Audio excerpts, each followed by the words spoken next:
Hey, hey, hey. We are here. How's everyone doing? We're getting everything ready. We're ready. We're going. I'm getting this happening. Checking out the streams right now. Looking like we're doing pretty good. Hey. Hey. Hey. Hey, hey, hey. Let's hop in this one. I think makes a little bit more sense. All right.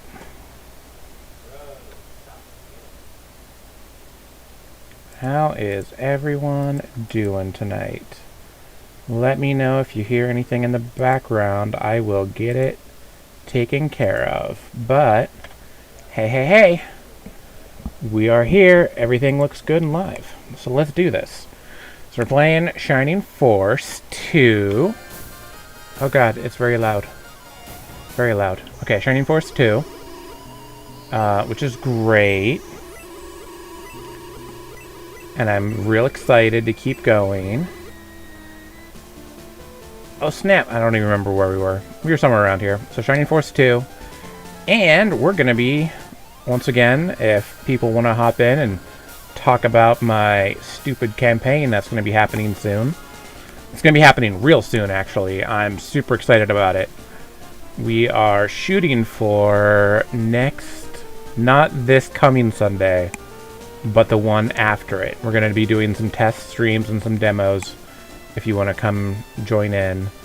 You know, just some streaming.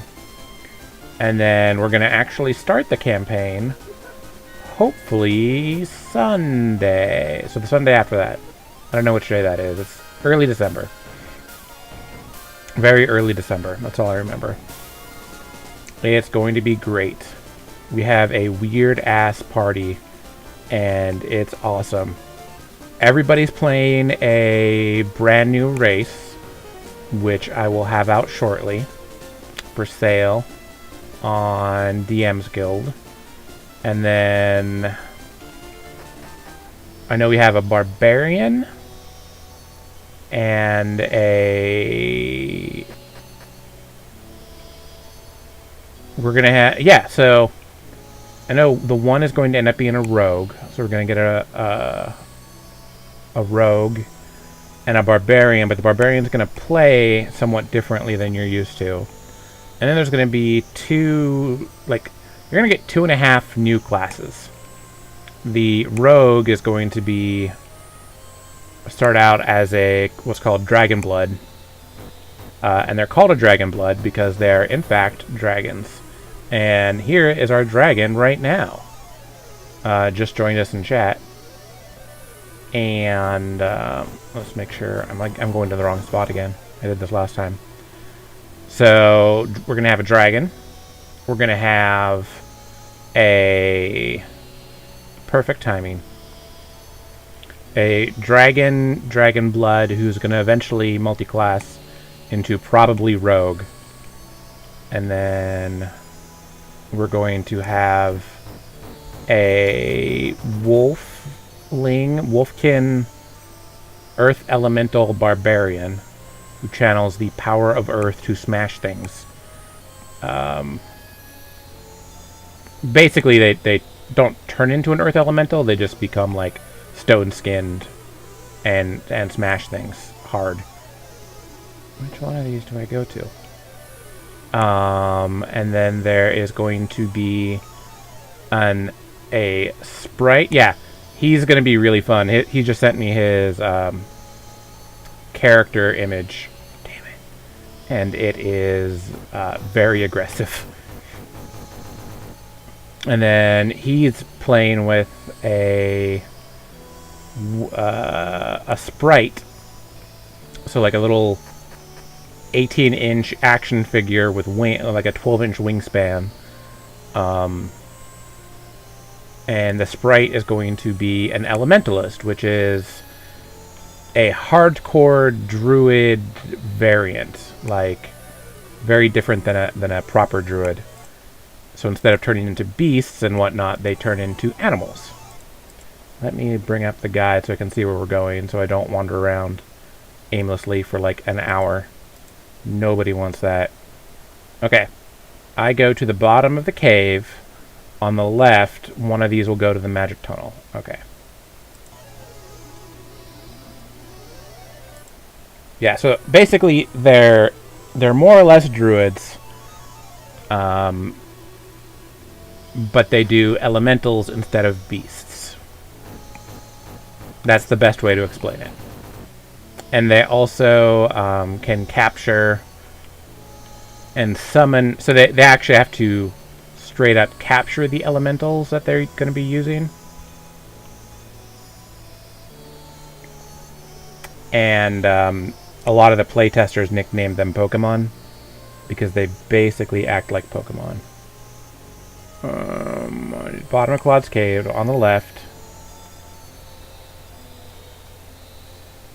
One of these will open a way back up to the magic tunnel. Oh, head back on the coastal pathway. There we go. So we're done here. Yeah, so they get like an element. They get elemental pets. They get more elemental pets per level, and they can name them. They can train them. You treat them basically like Pokemon. Like they will have names and personalities. And they live in little crystals, which I swear aren't Pokeballs, but I guess they're Pokeballs. I came up with this like before. It's actually based on Secret of Mana, not Pokemon. But here we are. And they can do like an attack, or like a status effect, or one other action per turn. So is this where I'm going? And back out, there goes the pathway. I guess it's... They're like, go to the Prism Flowers battle. Another Prism Flowers battle is coming up. Yeah, so it's a really cool class. Elemental power is a big theme in this campaign. And they're just kind of wandering around. You can harness them. And the Barbarian harnesses elemental earth power. And there's more than your standard collection of elements as well. I guess we're going this way? Are we going here? So there's earth, fire, air, and water. And then we also have like the Asian elements. So metal, void, and wood as well. So you have 7 elements altogether. Void tends to deal with like necrotic and has movement effects. Wood does healing effects a lot of the time. A metal barbarian is basically Colossus. Maybe I just go this way a lot. I'll find it eventually. I'm not that worried about it.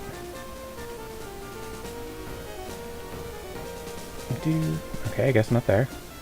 And then... Aha! Found it. You're early! Darn you, Grunstill swine, but don't worry, I've finished my preparations. Yes, everything's ready. It's showtime. Why is he smiling? He believes this is where we die. We're going to die.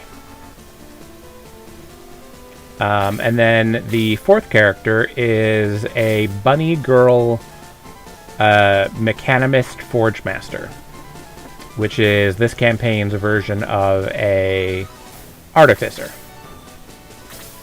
And she basically enchants the shit out of equipment and gear, and is generally pretty cool.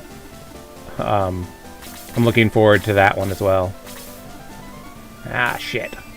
Shit. Okay, so I didn't think Gadget from Rescue Rangers, but yes, she's Gadget from Rescue Rangers. Goddamn, now I gotta tell her about that. She's also about 2 foot tall. And bunnies get a special... Jesus! Bunnies get a special trait where you have to actually overcome a wisdom save to hit them first. If they're not hostile, you are disinclined to attacking them because they're so adorable. In my head, I was thinking Officer Hops, but Gadget also works. There are mice and bunnies. She's probably the one who found you, in all honesty. The Dragon Doggo. The Dragon Doggo is going to be so great. Literally just like a 2-foot tall blue chow. That's the character. 2-foot tall blue chow. Goes boof boof a lot. Growls. Growl growl boof boof. And has a freezing claw attack as their breath weapon. Quote unquote. Oh shit. Shit. That's gonna hurt. Okay, note to self. Don't stand in that thing's way. So yeah, that's gonna be the party. God damn it, Slade. Don't die. It's gonna be great. We're probably gonna be questing in the Beastlands, which is interesting because I don't have any. Yeah, those flowers suck. There was my healer. I don't actually have any campaign material written for the Beastlands yet. I have like one campaign bit that comes way later, and this is kind of a prequel to all that. So it's going to be interesting because there's going to be a lot of balls. So there's going to be a lot of different beastlings. It's going to get a little weird because the Beastland setting is kind of Conan the Barbarian-ish, like not a ton of like new structures, but a lot of really, really old structures. Most people are nomadic. So there's not like a ton of cities, but there's a lot of like mobile villages. It's kind of an archipelago. Think like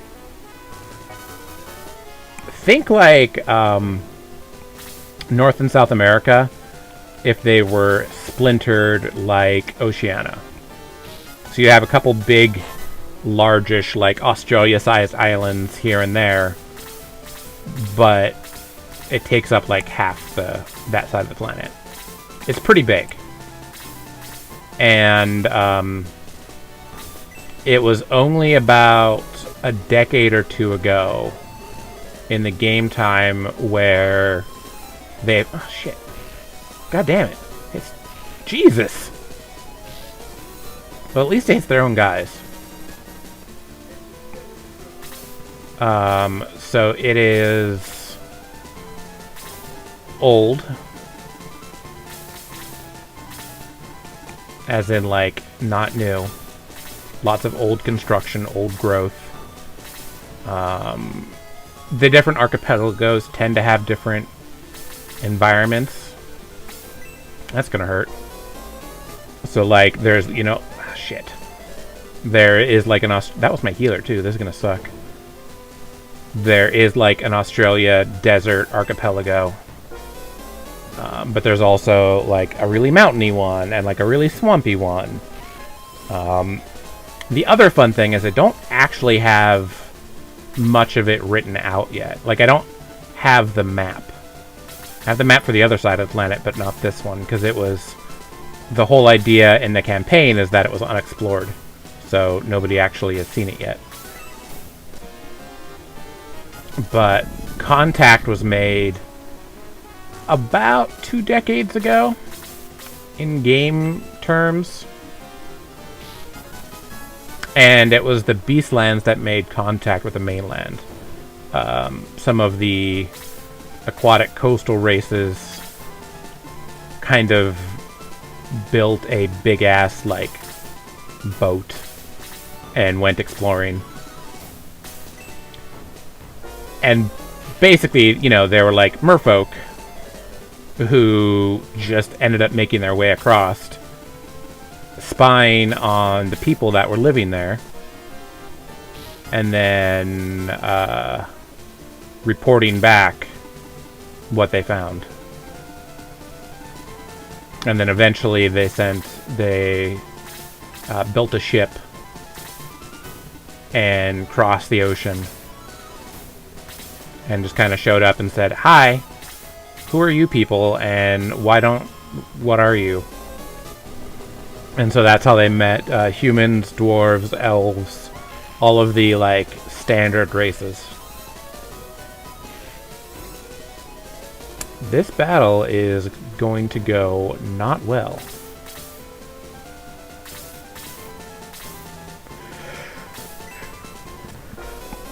This battle is going to go not well at all.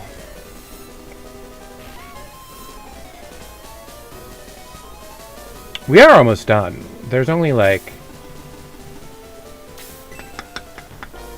5 or 6 battles left. So we're making like decent time. We'll probably finish next week? In a couple of days? Honestly, it just depends on how fast we get through these fights. So yeah, God, no. Don't hit me. Hit you back. So we're going to be going over some of the campaign details probably while I'm chilling here. I also got an article on Mandalorian coming up, which I am super excited about. Because if you've seen the new episode, it's great. If you haven't, I'm not going to spoil it yet. But it's great. Alright. All of these things need to die.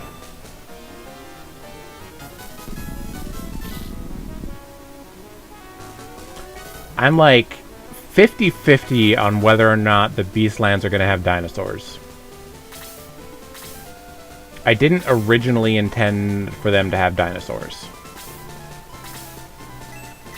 But there is no reason why they wouldn't, necessarily. The mainland doesn't have dinosaurs. But the Beastlands kinda might as well. I can't think of a good reason for them not to. I know they have less elementals for reasons which aren't adequately explained. Or maybe they have more elementals. They might have more elementals. More elementals, less civilization. Less, like, cities. There's plenty of just tribes running around all over the place. And they meet and gathers. You can really think of them as, like, pre-Columbian America. Both Americas. It's just it's an archipelago instead of 2 giant-ass continents.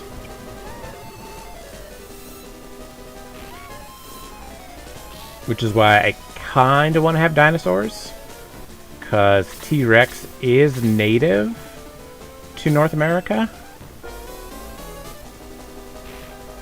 So I don't see why we wouldn't have them. Alright, we about to retreat from this fight because we're getting our ass handed to us. So I may have to go in. The things I need to do are finish up the Mech Arcanist class and the Dragon Blood class. Both of these are basically Warlock variants, so that's not going to be too bad. They both replace... So there's no Warlocks in this campaign. Instead, you are Dragon Blood or a Mechanimist, depending on how you want to do it.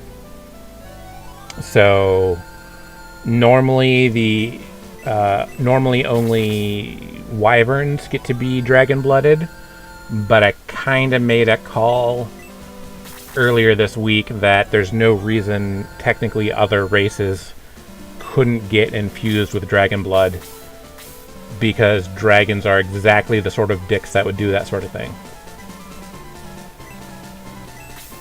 They like fucking with other races. Particularly humans. No one really knows why. But they kind of treat humans with an amount of, like, deference that they don't give other races. So it's totally plausible that the dragons would just, like, alien-style kidnap one of the other races and just be like, hey, we're gonna put some dragon blood in you and see what happens. So humans have an interesting role in this campaign. Humans... So there's elves and dwarves. Right? And elves and dwarves are basically immortal. Beastlings are really big into, like, ancestor worship. But humans aren't so much. They're the ones who believe in, like, gods more than the other races. They're the ones who...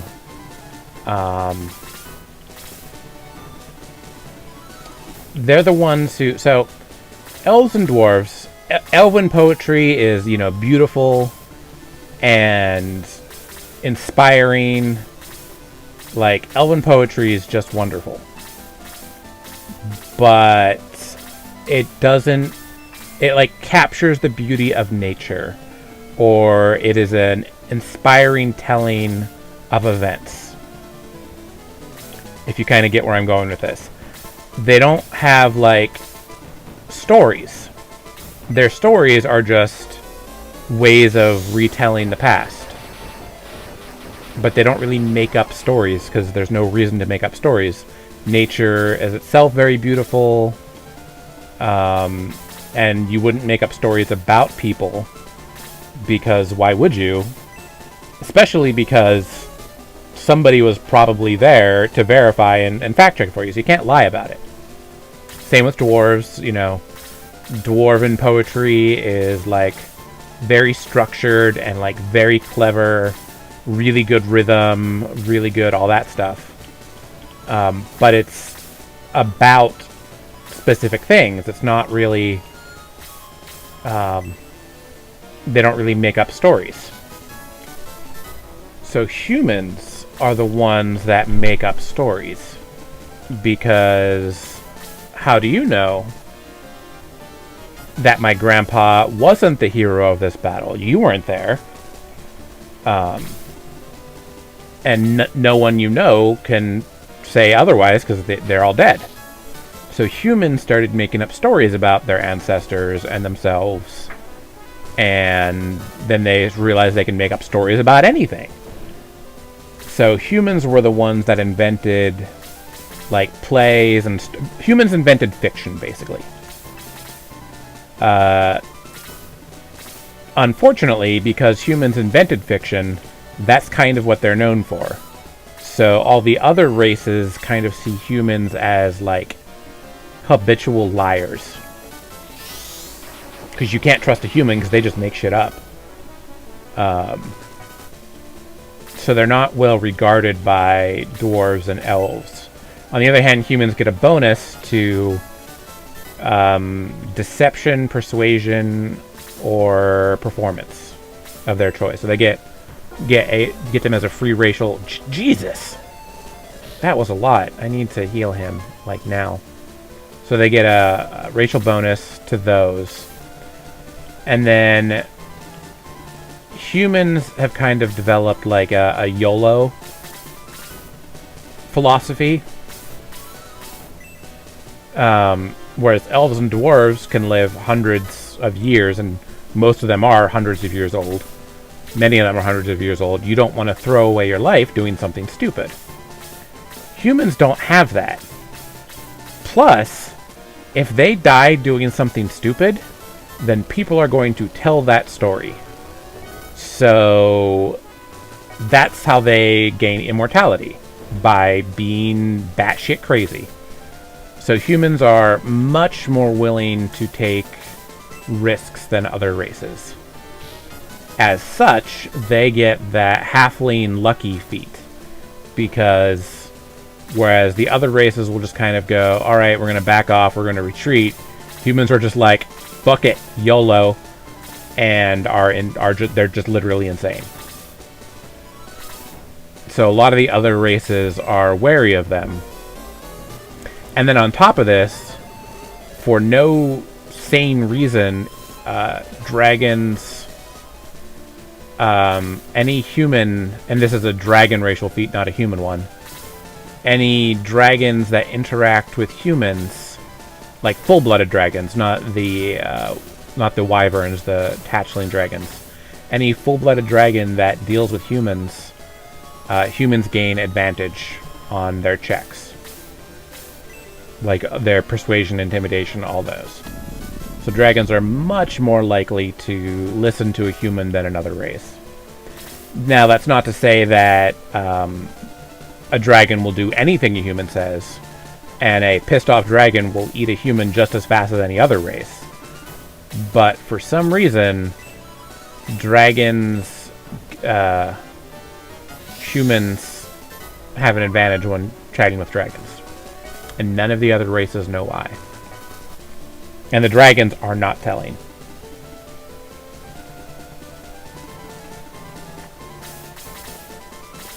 But, for this campaign, if we are going to be in the Beastlands like I'm working on, there's not going to be very many humans. Like, literally maybe a boatload or two of humans, and that's literally it. Because it's only been... maybe a generation since the rivers are crossed by... the islands were crossed by the Beastlings. And so it's probably like one or two boats at most that have been back. Certainly no human towns. Maybe some humans wandering around, but that's about it. Same with elves and dwarves. Few of them wandering around here and there, like traders and explorers, but not really that much. Ambassadors, certainly, merchants, adventurers, that kind of thing. But not really, like, cities or anything. There might be, like, a small human village where the boats landed, and that's about it. And probably what might happen is, if you've seen the newest season of The Expanse, it deals with humans suddenly gaining access to the rest of the world, the rest of the galaxy. So there's like thousands of star systems now open. And of course, one group has an official sanction to colonize this place, while the other group doesn't, but the other group got there first and has already built a small colony. Well, the officially sanctioned group does not like that, and are trying to kill them. That might be the kind of storyline we're dealing with, where humans may be trying to make a colony, and are getting flatly told, leave now or we kill you. And there's also going to be probably a good deal of intertribal beastling politics. I have like 5 or 6 playable beastlings right now. I have 2 of each: cat, dog, snake, bird, and rodent. So it's like 10 playable races. But there's definitely a lot more. I fully plan on including centaurs. Centaurs are absolutely going to happen. Probably 2 flavors of centaur. Probably some other more of than the 2 racial variants. Gonna get like raccoons, possums, bears, insects. I definitely want to have like spider people and bee people. Probably mantis, although D&D is kind of already doing the mantis thing pretty well. But I mean, I'm gonna have mantises too. Their mantises are desert dwellers. Mine just might be not desert dwellers. Check out the Vegeta!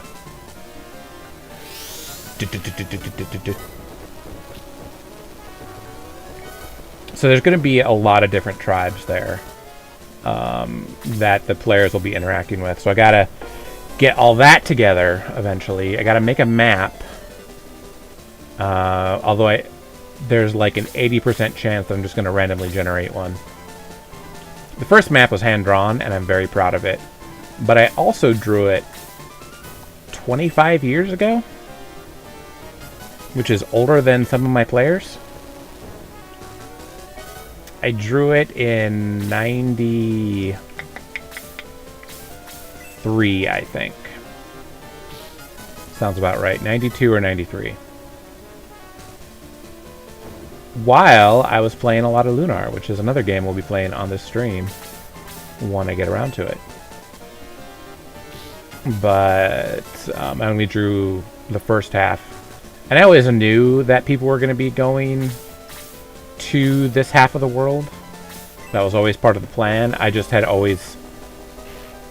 I had initially assumed it was going to be uninhabited. And then I decided that this is going to suck.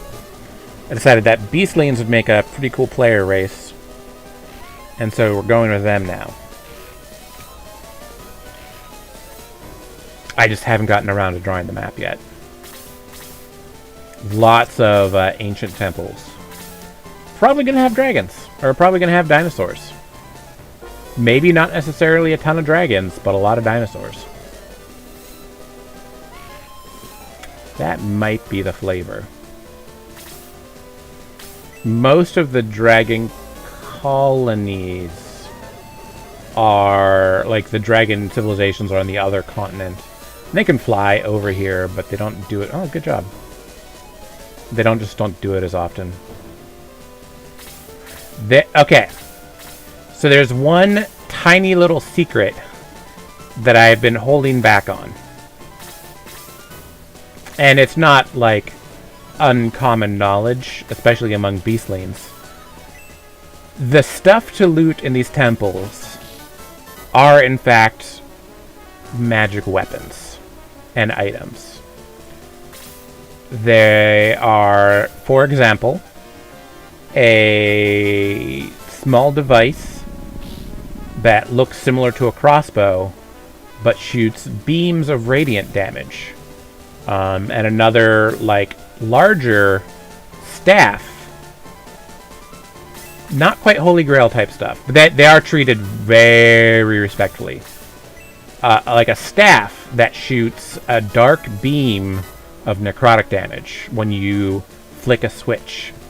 Well, that's going to kill him. There are little spheres that you can pull a pin on, and they create a fireball. There are... what's another good one? There are skins you can wear that will protect you from, like, water. And skins you can wear that will protect you from different environments or let you breathe underwater or things like that. There are helmets that can let you see in the dark. Helmets. There's one or two helmets that certainly shoot beams of radiant damage. There are magical crafts, and this is what the what they cross the ocean in. magical crafts that float above the ground. There are metal servants that you can get to do your bidding. Plenty that will help against fire damage. There are circles. Hey, you made it! There are circles. Yeah, we got a robot. Hey, this guy right here, by the way. Oh, you'll see him in a second, maybe. Something like that is found in the temples. Some of the temples are still sealed. So the tribes tend to be centered around these temples. Like, each different clan has their own collection of temples, which they fight for fiercely. Like, that's a lot of what they fight over, are control of the different temples.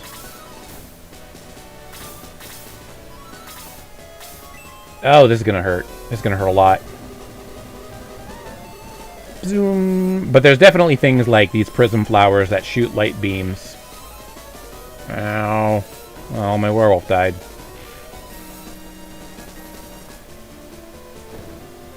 There's some other good ones. But they're these strange devices. The only thing that's really known about these devices is they have charges, and the charges don't recharge. So, like, there are swords, magic swords with radiant beams, and the radiant beams will last for, you know, a few days, but once they're used up, they're used up. They can't be recharged. And the radiant crossbows, again, only have 100 or so shots. And so the different... Okay, yeah. There's definitely one of these guys, too.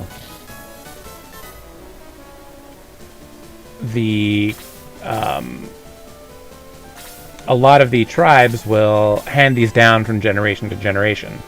So, Talon, as a wolfkin, you might not necessarily own, but you have certainly seen a radiant sword. Possibly, like, the firstborn in your family gets to wield it. And, you know, maybe there's the radiant crossbow that your grandpa fired once in a war.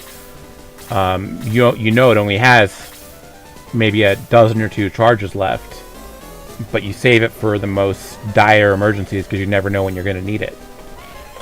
Your grandfather fired it once, but your dad never bothered. He just held it. They're about magic item rarity, but they're consumable, irreplaceable magic items. So there is a limited number.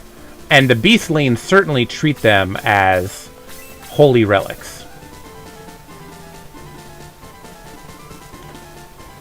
They believe it is their job to guard them. Especially from dragons, because dragons will come and raid these temples. And that's why the dragons and the Beastlings don't really get along. Wyverns don't give a fuck, but okay, we may be teleporting out. The reason that Beastlings don't like dragons is because dragons raid these temples and take these artifacts.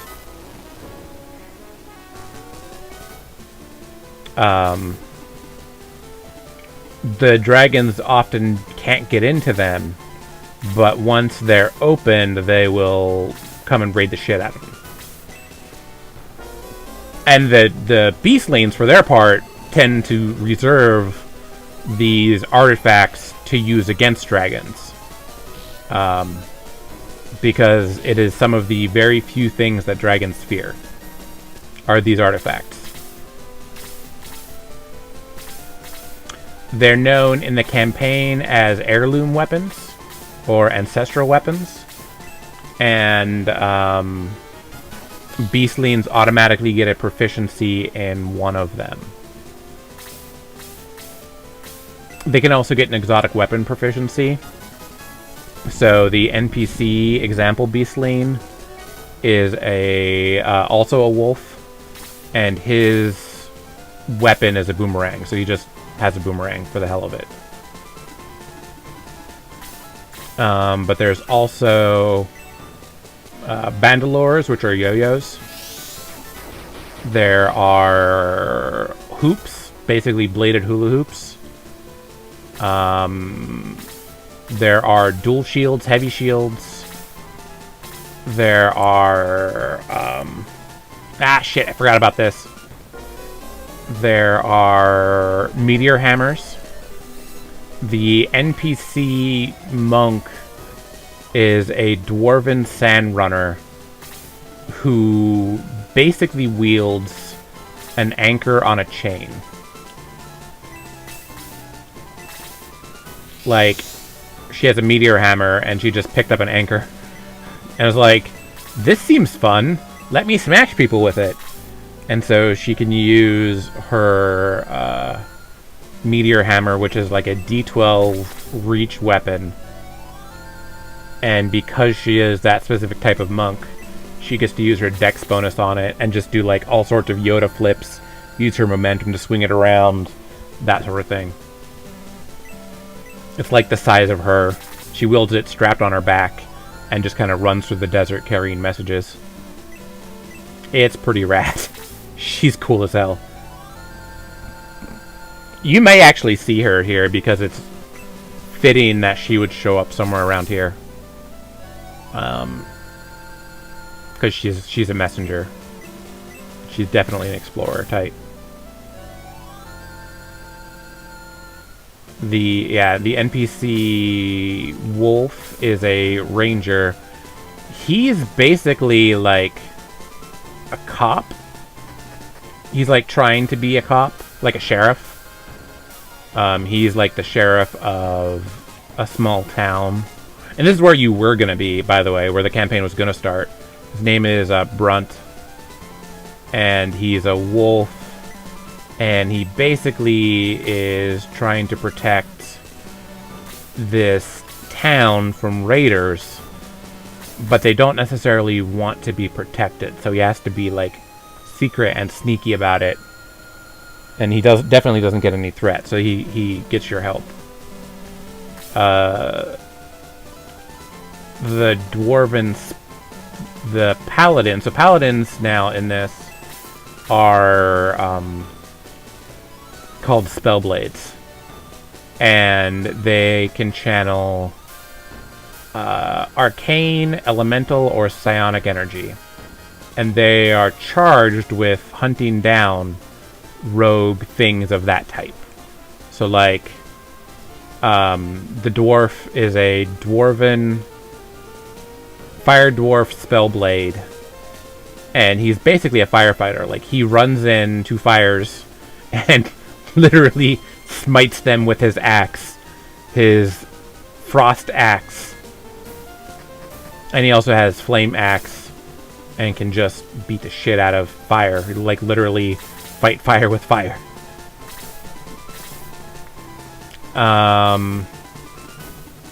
What else is another really good one? The Elementalist is a snake lady named Basket. I have half of her sheet. So yeah, Psionic would hunt aberrations. Psionic is kind of a big thing in this. The arcane spell swords hunt rogue wizards, and they get a dispelling smite. So when they channel into like a minor anti-magic field, and then their smites cut through enchantments.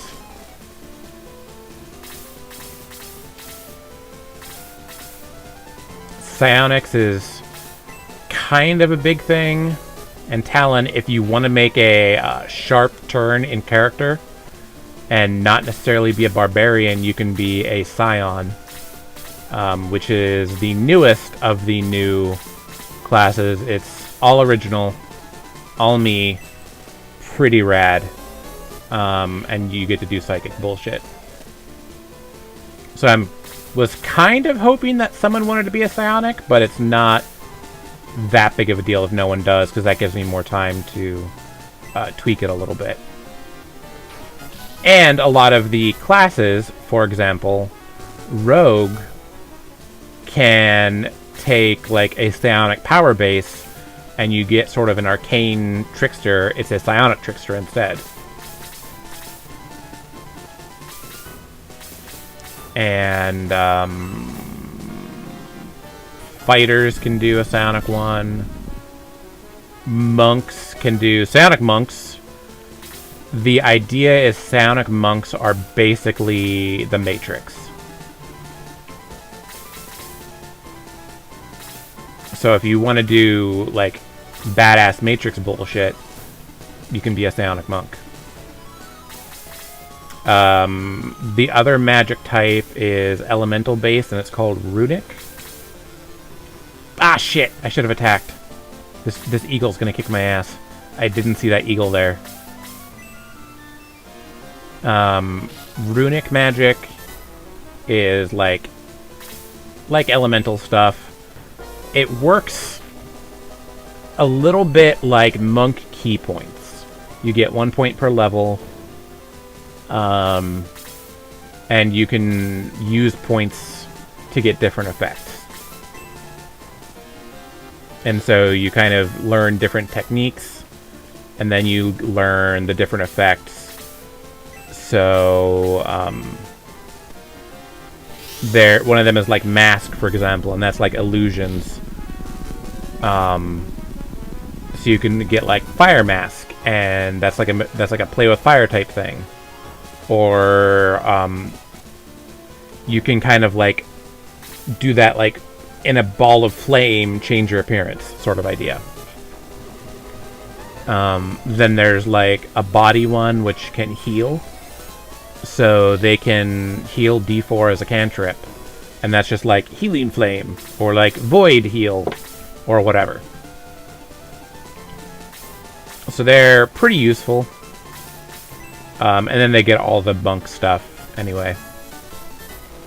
I was also going to try to do a Psionic Barbarian. But I may save that for like an expansion. Because that's a lot. Yeah, it's like that. It's not too dissimilar to Dark Souls Pyromancy.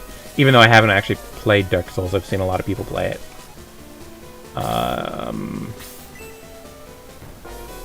So yeah, those are the magic types. It's Arcane, Runic, Psionic, and Mechanimist. Or Mechemistry. And Mechemistry is Tinkering, Alchemy, and kind of Enchanting. As for Arcane, it's much more limited than it is in standard campaigns. There is pretty heavy restrictions on Necromancy and Transmutation. I think are the two that are restricted. I have to remember,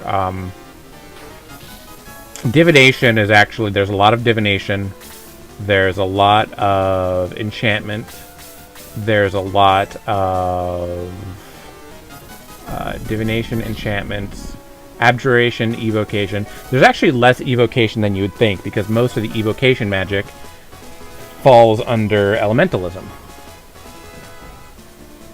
There's like one or two spells, but like an Evoker's not really a thing. Abjurations are, though. And yeah, it's a I wouldn't say a much smaller spell list, but it is a smaller spell list. There are 5 major towers, which I don't remember the names of at the moment, and 7 minor towers, which I also don't remember the names of. Let me see if I can. They all start with S because I'm stupid. The major towers are Star, Stone, Storm. Those are the three that I know the most of. Star, Storm, and Stone. I can actually look it up if I just switch tabs. But switching tabs pauses the game. Alright, here it is. Nope. Nope. Yep. Alright. It is Star, Storm, Stone, Shadow, and Steel are the major schools. And then Sky, Smoke, Sand, Snow, Stun, Stick. And I had Stone again twice. So that last Stone may be something else. I have to look at my notes. But those are the... I'm going to drop them in chat. Doop.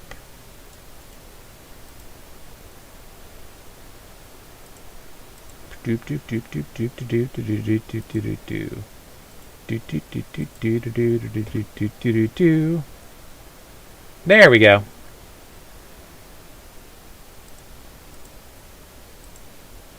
Alright, back to the game. Yeah, so that's a big old chunk of text you can take a look at. Abjuration, enchantment, illusion, and divination. And then the 5 major schools and what they deal with. And then the minor schools. So, major cities, and there are in human cities. What's wild is, like, these are mostly human inventions, so there's not really going to be a lot of wizards. The 5 major schools and the minor schools are like... You'll find most of them in the major cities, but the smaller outposts might only have, like, 1 or 2. Like, 1 major school and maybe a minor school. And if they're, like, a really small outpost, they might just have 1 minor school. And there are 2 wizard types. There is the High Wizard, which picks one of the major schools and learns spells primarily from that school. Which is to say, there's not a huge spell list for wizards, but they get a couple of bonus spells. And then the minor schools, they could also learn from any of the minor schools. Whereas a rogue wizard has to come by spells wherever they can. So they don't automatically learn spells each level. So the high wizards have access to their schools. They just kind of go in, you know, copy the appropriate textbooks and learn the new spells when appropriate. Whereas rogue wizards have to, like, steal or copy or get a hold of their spells somehow. Which makes spell books valuable. Otherwise, they're pretty normal. I haven't thought about doing Runic Wizard or Psi Wizard yet. Like, I thought about it, but I haven't actually gone through with it. But I really did think about it. Especially I'm a Chemist Wizard. That was the original plan for my Artificer class. Instead I just went like a weird-ass Warlock variant, because Warlocks are cool. You can't tell me otherwise. I'm half tempted to just say, fuck it, and run as hard as I can through most of this.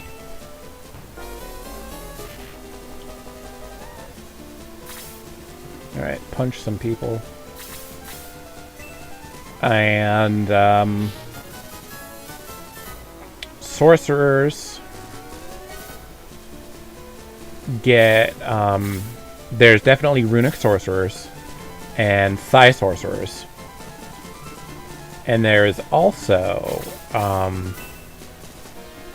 your standard sorcerer has a couple of different souls. There's an Elemental Sorcerer, which is the Runic one. And then there's a glitter sorcerer who specializes in the like color spray, chromatic orb type spells. And when they get glitter bursts, which are like wild magic surges, but much more, and I fully intend the pun, they're much more colorful. Probably gonna regret this.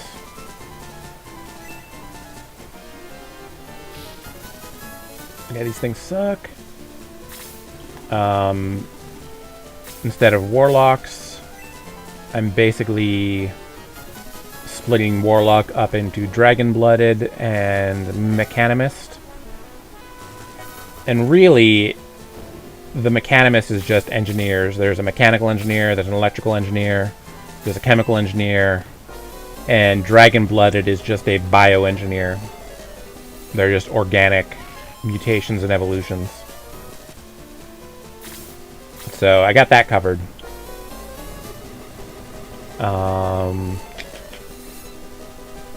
Elementalists can either... So what they can do is they can either capture their elementals and then release them, and you can have a couple at a time. I think it's based off your wisdom modifier. I have to look. Or they can channel their elementals and fuse with them to become badasses.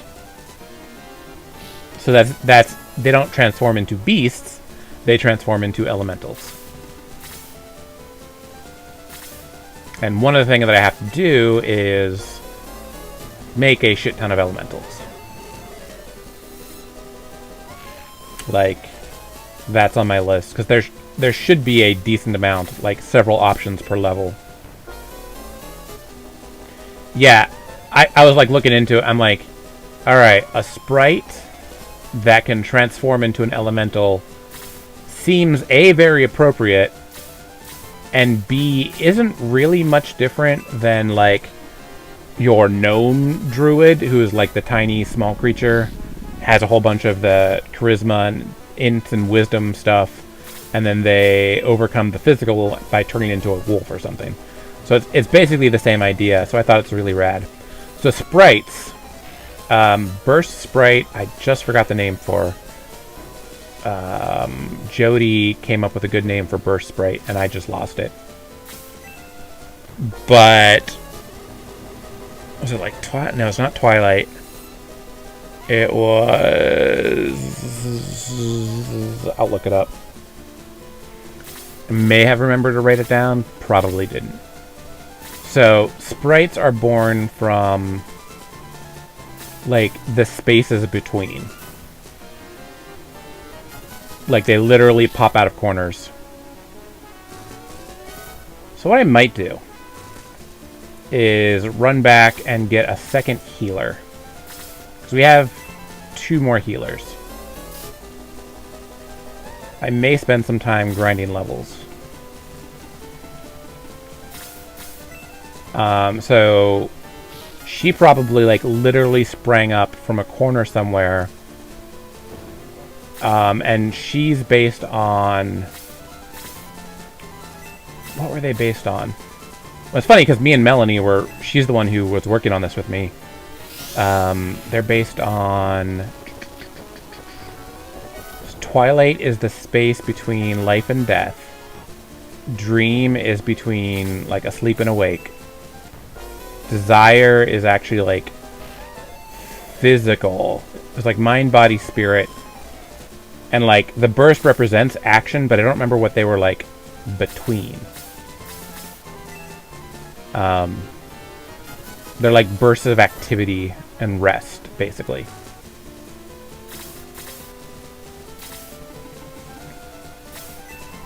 So, like, they're the kind of things that would pop up on a work site or a construction zone. And, like, oh shit, now there's a sprite here. Make it go away. And they wake up with no memories. And they automatically know the language of, like, the first thing that they see. But that's it, really. They just kind of show up, cause trouble, and then eventually get themselves killed and die. So nobody knows how old they can be. A couple years, maybe. A decade. But they're like very, very, very, very, very chaotic.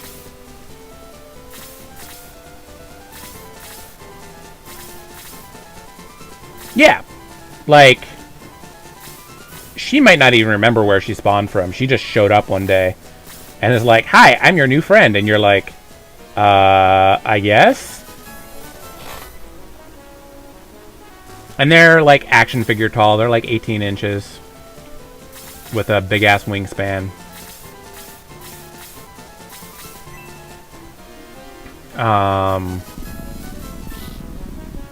They definitely have the elven doesn't sleep trances instead.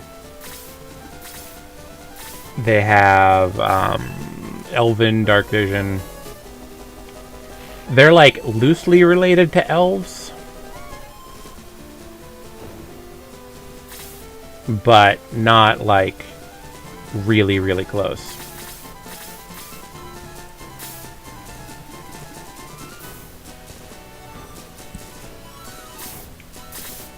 The elves consider them like pets almost. It's like, aw, that's cute. You got a Sprite. Now you gotta feed it. Or at least keep it from becoming a pest. Oh shit, Taya's leveling up like crazy. Alright, are we out of here? You might be out of here. Let's teleport out and let's start like grinding a little bit. I need some more levels. I'm gonna start getting some of my smaller, like weaker classes leveled up. Cause why not? That was mostly so I didn't actually have to think up a culture or anything for sprites, and it kind of fits with like how sprites work. Sprites are quite literally the newest thing I created.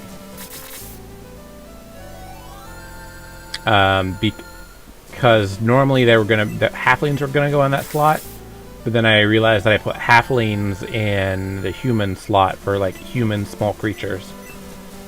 Halflings are wild. One of the breeds of halfling are basically Mongol Cherokee. They ride and like shoot arrows at everything. Ride wyverns actually a lot. It's not uncommon for wyverns to get dropped off near like a halfling colony, and then they just start riding them. Mostly because they have nothing better to do. But also because why the hell not? Okay, so I'm gonna get Karna. And Karna's gonna swap out for Taya. And then Janet's gonna swap out for Road. And Eric is gonna swap out for Geralt. And this guy's gonna swap out for Peter. And we're just getting all of our like crappy level 1 people.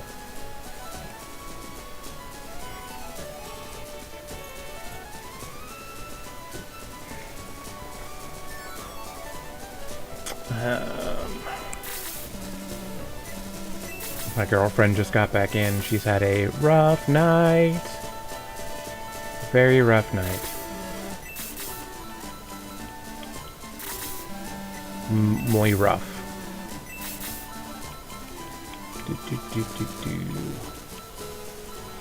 And then Elric. We're gonna have an entirely like level 1 party. Get May in there. And then... Okay, start from here. Higgins is going to go in for Claude. And... Tyrion's a couple levels behind, unfortunately, but I think that's everybody. Except for Sheila. We want Sheila in.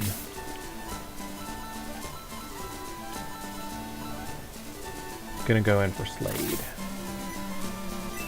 And then... Who's gonna go in? Kazan's actually depressingly low level. So we want to level him up.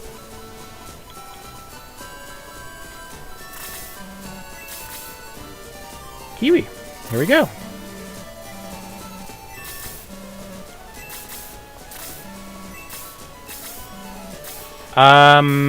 So that's the thing that I haven't worked on yet for the Beastland. So I have all that set up for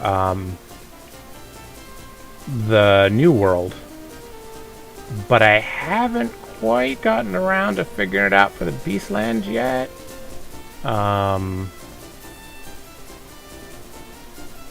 Which I'm definitely going to be doing. Definitely soon. The big threats are, I don't know if you're here. There's dinosaurs. Lots of dinosaurs. And dragons frequently come in and raid your shit.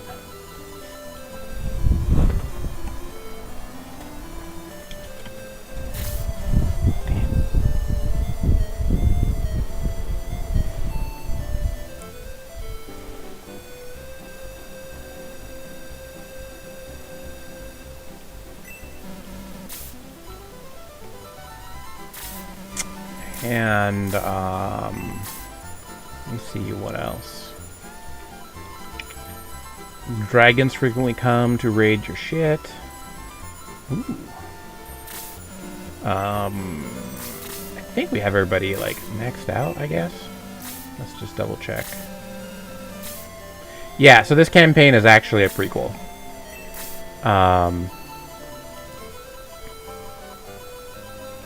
It's mostly so I can actually literally fill out the backstory to a lot of the stuff.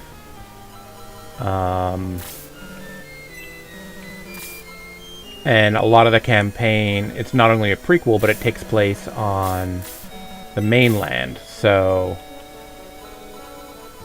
this is a prequel and an unexplored area. So I know the stuff that happens in like the middle of the campaign when it does move over here. But you're kind of way too early for that. And that stuff mostly just involves some specific temples, so it's not that big of a deal. But there's a lot of temples and a lot of temple raiding going on. Oh, let's get you the right weapon. Oh no, you have a heat axe. You should equip that. Hold up.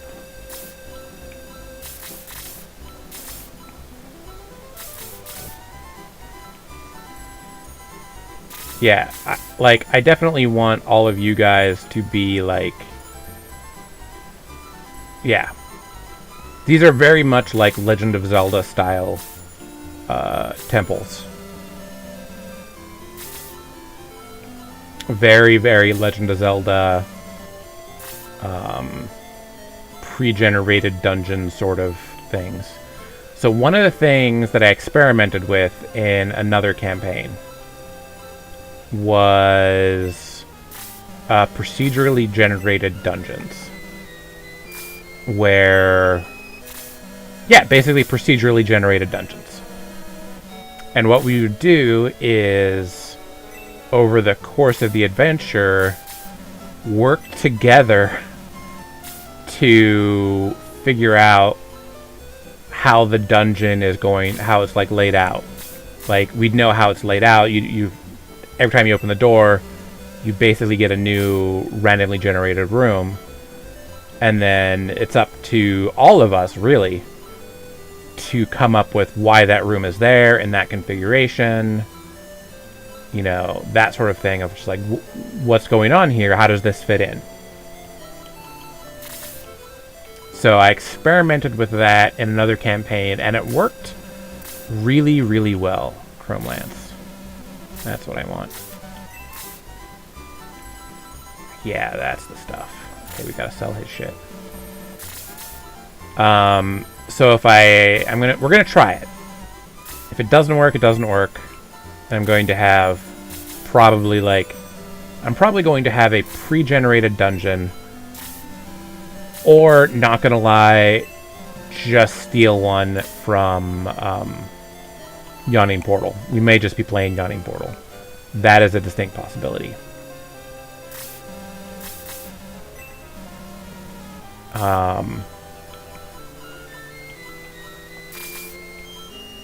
But that's my backup plan, because the prime plan...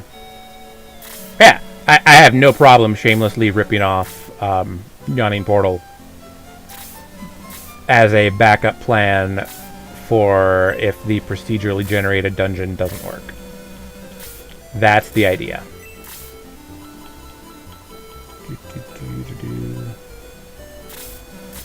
Okay, so all the knights are going to get a Chrome Lance and a Javelin.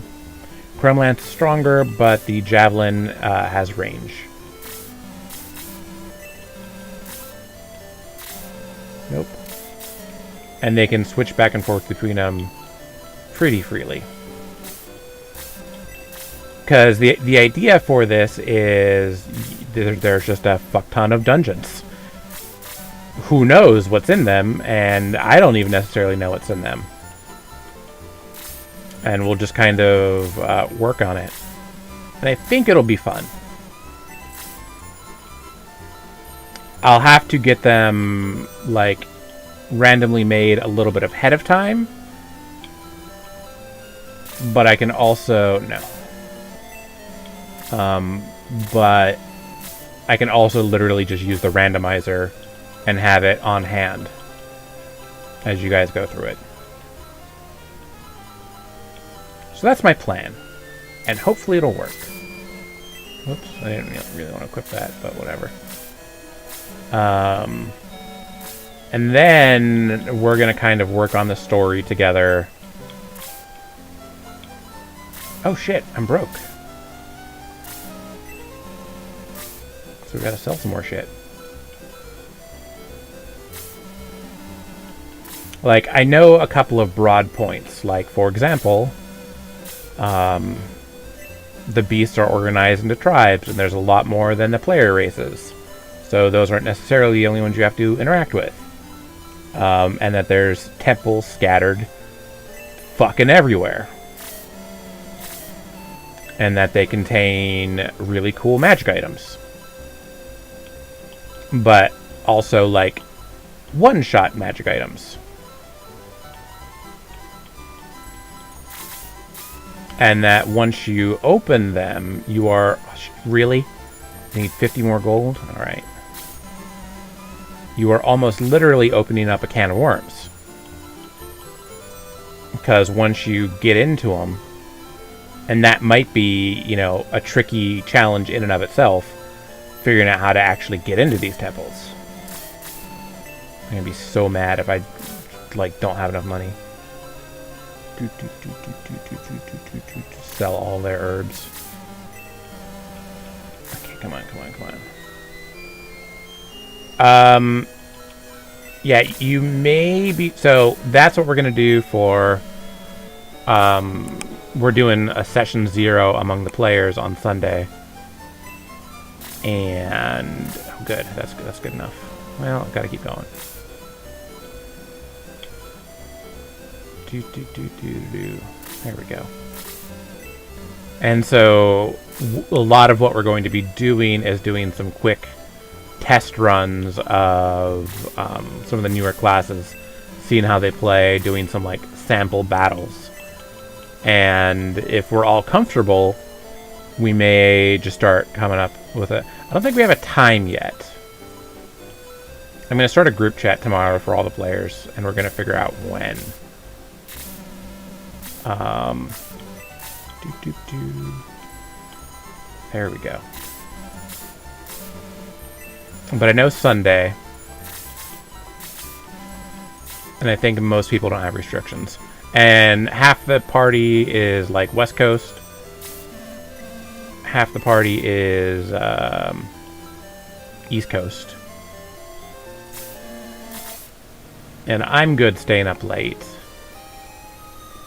So it's probably going to be something like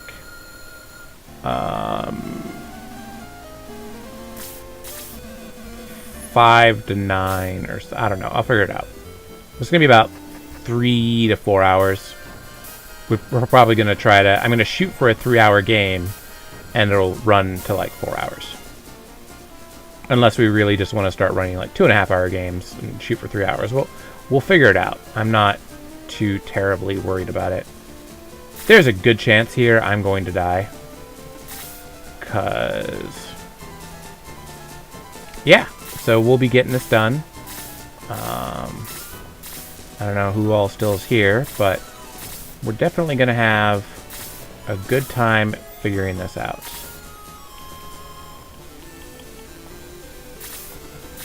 In fact, it's possible that we're going to have to just end this one a little bit early